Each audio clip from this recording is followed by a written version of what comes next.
There's three issues in Texas: water, water, and water.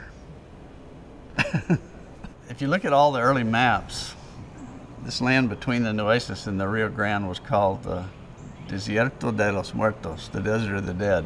And there's a good reason for that, because there was no free water. There was no running water between the two rivers. All animals have to have a drink, and if you can't get water, you can't ranch, you can't do anything without water. It's just as true today as when this country was settled. If you don't have water, you can't live there. The early peoples, particularly the Spanish that settled here in the 1760s up until the early 1800s, used hand-dug wells, and that supplied water for their family needs plus the livestock.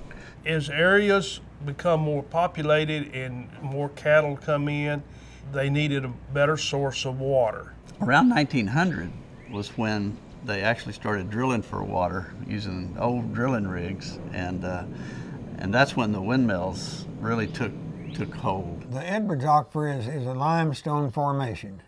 There's more water, fresh water in the Edwards Aquifer than in all the freshwater lakes of Texas.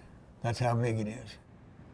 The windmill is a mechanical machine that can take the wind and turn it into a device for pumping water. Well, if you've got a windmill, you've got water, and you can't ranch without water.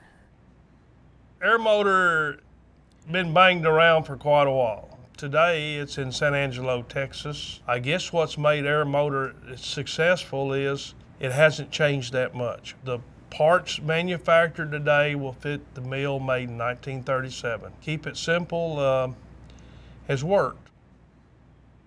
The Anglos that came here were conditioned to live in where they had 40, 50, 60 inches of rainfall.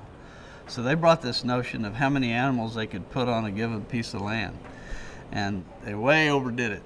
So that put a lot of pressure on the grasslands, the tall mid-grasses that were all over the hill country. There are range management techniques that people use today that will bring those that sea of grass back. When we first started out, we were irrigating with a dirt ditch and cutting boquillas, they call them, just dig the dirt out and let it run down the row. And now we've gone to sprinkler systems and using a whole lot less water, and some even put in drip irrigation that's in pipes underneath the beds. Each bed has a pipe underneath it, which is very expensive, but it uses very little amount of water. The windmill in a lot of areas will be replaced by solar. A lot of places, it's still the best bang for the buck, especially if you have year-round wind. They're very reliable, they last a long time.